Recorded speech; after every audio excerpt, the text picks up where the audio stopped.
now we are here with the experimental setup, and we'll slowly explain how this experiment is to be done and different components and how these things work.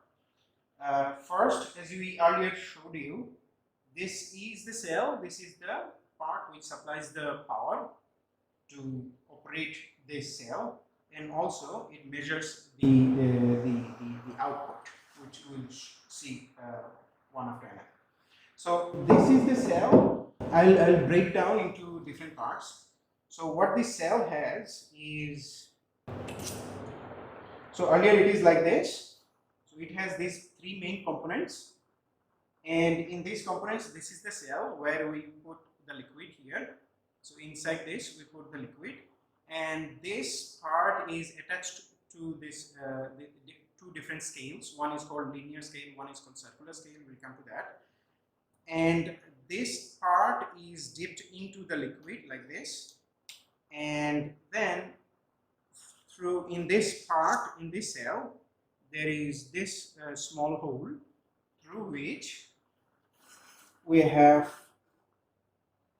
this, where this part goes inside this hole, and below it there is a quartz crystal, and we put it here.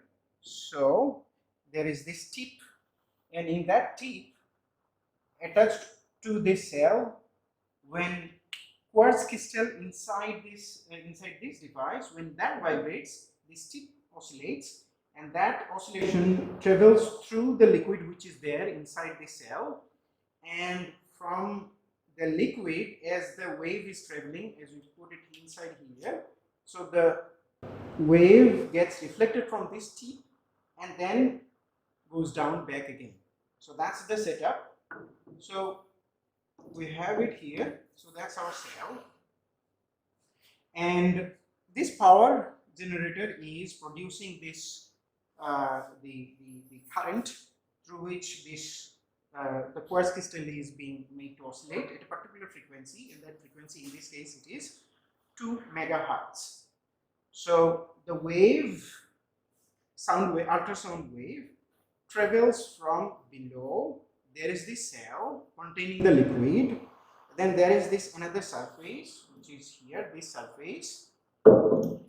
So from this surface the wave gets returned back, it reflects from this surface, and thus what we have here, one wave which is going up, another wave which gets reflected from here goes down, and these two waves ultimately gives rise to a stationary wave at certain conditions.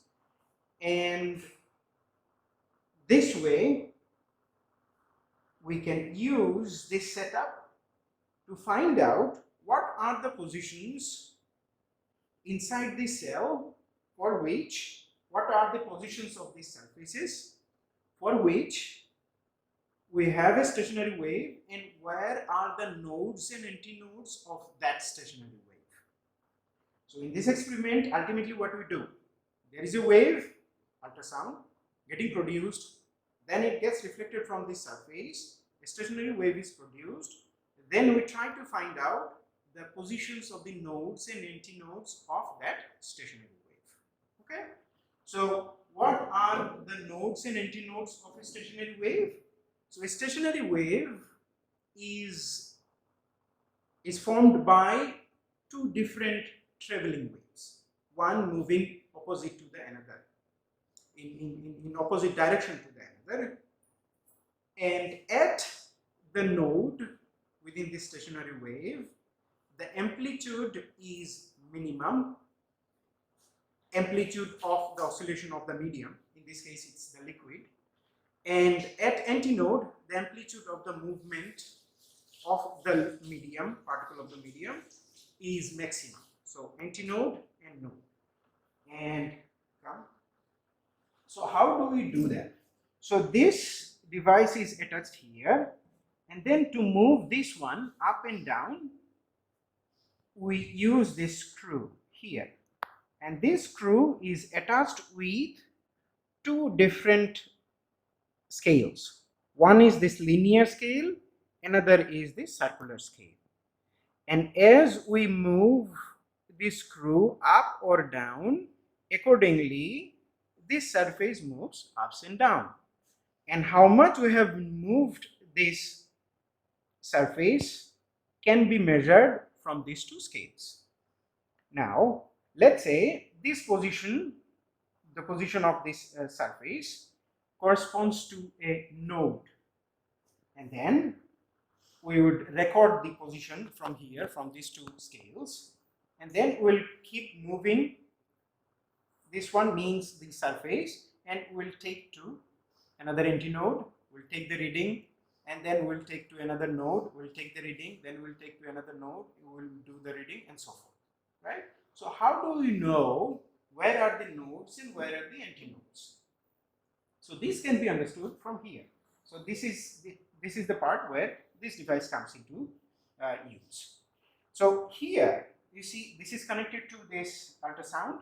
So this device produces the ultrasound here, and also it measures, as we move this up and down, it measures the feedback, and that feedback is shown here in this device.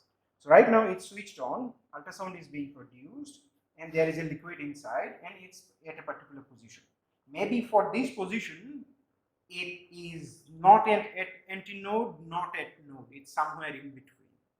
And to understand this node and antinode, you can refer to some other lecture that we have in our regular lecture in the course itself, where we talked about ultrasound. Now in this case, so what we have at the surface is somewhere here, and then we move this screw, and so we are moving this surface up and down, and you will see what happens here. So as I move this screw up and down, there is a corresponding reflection here, right? So if the surface corresponds to an antinode, we have this reflection to be maximum. If the surface corresponds, or the position of the surface corresponds to a node, then we have this deflection to be minimum. So if we move this up and down in whatever direction you want, say let's here it's node, so we'll have a minimum deflection, and then let's say we moved it up and we reached to an antinode position of the stationary wave which is forming within the cell, and that's the position of the antinode. Then what we'll see in this meter, it's showing you the maximum position. So coming back to this meter again, so we'll keep rotating this one, and we will try to observe where the minimum comes and where the maximum comes.